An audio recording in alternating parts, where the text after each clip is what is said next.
आज हम आत्मशक्ति के बारे में जानने का प्रयास करेंगे।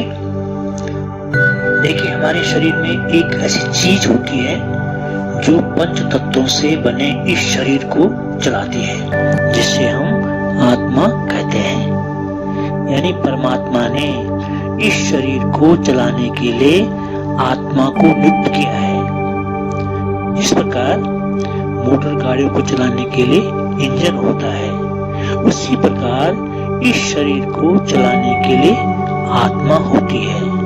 और यह आत्मा हमारे मस्तिष्क में दोनों प्रकृतियों के बीच विराजमान होती है। यह आत्मा जितना अधिक पावरफुल होती है, उतना ही अधिक अच्छे ढंग से वह इस शरीर को संचालित करती है। हमारा ये शरीर सोचता है, बोलता है, चलता है, सुनता है, उठता है, बैठता है और बहुत सारे कार्य संपादित करता है। और इन सब के लिए शक्ति की आवश्यकता होती है, और ये शक्ति आत्मा से ही प्राप्त होती है। जिस तरह से गाड़ी को चलाने के लिए इंजन होता है, मगर ये इंजन काम तभी करता है जब तेल हो। तेल के द्वारा इंजन कार्य करना शुरू कर लेता है, इंजन की शक्ति बढ़ जाती है।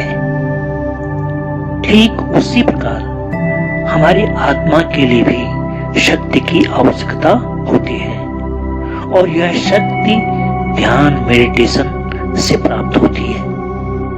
मेडिटेशन के अतिरिक्त और भी चीजें होती हैं जिससे आत्मा की शक्ति बढ़ जाती है। जैसे हमारी आदतें, कुछ आदतें ऐसी होती हैं जिससे आत्मशक्ति बढ़ जाती है, और कुछ आदतें हमारी ऐसी होती हैं जिससे आत्मशक्ति घट जाती है। अगर हमारी आदत खुश रहने की है, प्रेम से बात करने की है, पॉजिटिव सोचने की है, तो उस स्थिति में आत्मा की पावर बढ़ जाती है। और इसके विपरीत यदि हम बात बात पर गुस्सा करते हैं, चिड़चिड़ापन रहता है, नेगेटिव सोचते हैं, तो आत्मा की पावर घट जाती है। हर दिन हम अपनी आत्मा की शक्ति की जांच कर सकते हैं कि हमारी आत्मा की शक्ति अधिक है अथवा कम है। अगर हमारा मन बाहर अनावश्यक बातों में अधिक लगता है, तो उस स्थिति में आत्मा की पावर कम होने की संभावना रहती है। और यदि हमारा मन हमारे कंट्रोल में है, तो इसका मतलब ये होता है कि हमारी आत्मा की पावर बढ़ रही है। और जब हमारी आत्मा की शक्ति कम होने लगती है, तो इस शरीर को चलाने में आत्मा को कठिनाई महसूस होती है। और यदि आत्मा की शक्ति बढ़ाने के लिए प्रयास न करें, तो शरीर में कई प्रकार के द्वेष उत्पन्न होने लगते हैं, शरीर रोगग्रस्त होने लगता है। इसलिए यदि सुखी जीवन यापन करना हो, तो कितनी ही विपरीत परिस्थितियां सामने क्यों ना जाए, विचलित नहीं होना है, बल्कि सकारात्मक सोच के साथ आगे बढ़ना होगा। हमें हर किसी से ऐसा व्यवहार करना चाहिए जिससे उनसे हमें अच्छा वाइब्रेशन और उनकी दुआएं मिल सके। और यदि कोई हम पर गुस्सा करता है, तो उस गुस्से का जवाब प्रेम से दिया जा सकता है। अगर हम किसी की बुराई करते हैं या किसी की में कमजोरी पकड़ते हैं, इससे हमारी आत्मशक्ति कम हो जाती है। अगर हम दूसरों को खुश रखने का कार्य करते हैं या कोई हमसे खुश रहता है, तो इससे यह आत्मशक्ति बढ़ती है। हमारा मन अगर हमेशा अपने कंट्रोल में रहता है, तो बाहरी परिस्थितियों का हम पर प्रभाव कम पड़ता है। इससे हमारी आत्मशक्ति कम नहीं होती है, बल्कि बढ़ जाती है। अगर हमारी आत्मा की पावर कम रहती है, तो हम अशांत और दुख का अनुभव करते हैं। आत्मा की पावर जब अधिक रहती है, तो हम स्वयं को सुखी महसूस करते हैं।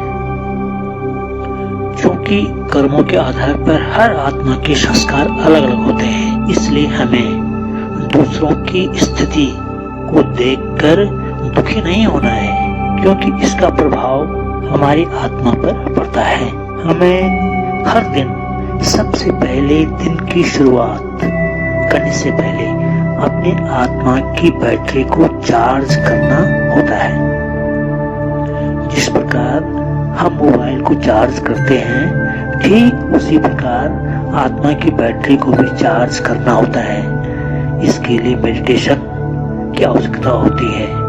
मेडिटेशन में हम सीधे परमात्मा से कनेक्शन जोड़ते हैं। मोबाइल के लिए बिजली से कनेक्शन जोड़ते हैं, जबकि मेडिटेशन में परमात्मा से कनेक्शन का स्विच ऑन करते हैं, जिसे ध्यान या योग भी कहते हैं।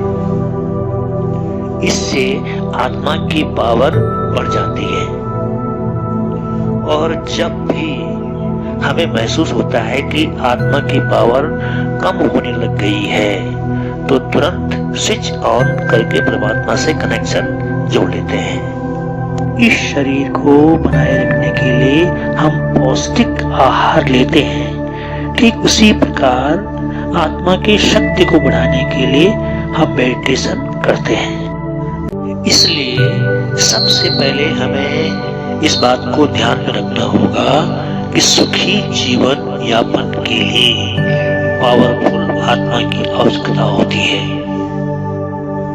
और इसे कैसे बनाए रखें, यह हमारी पहली जिम्मेदारी होगी। आशा है ये वीडियो आपको पसंद आया होगा। धन्यवाद।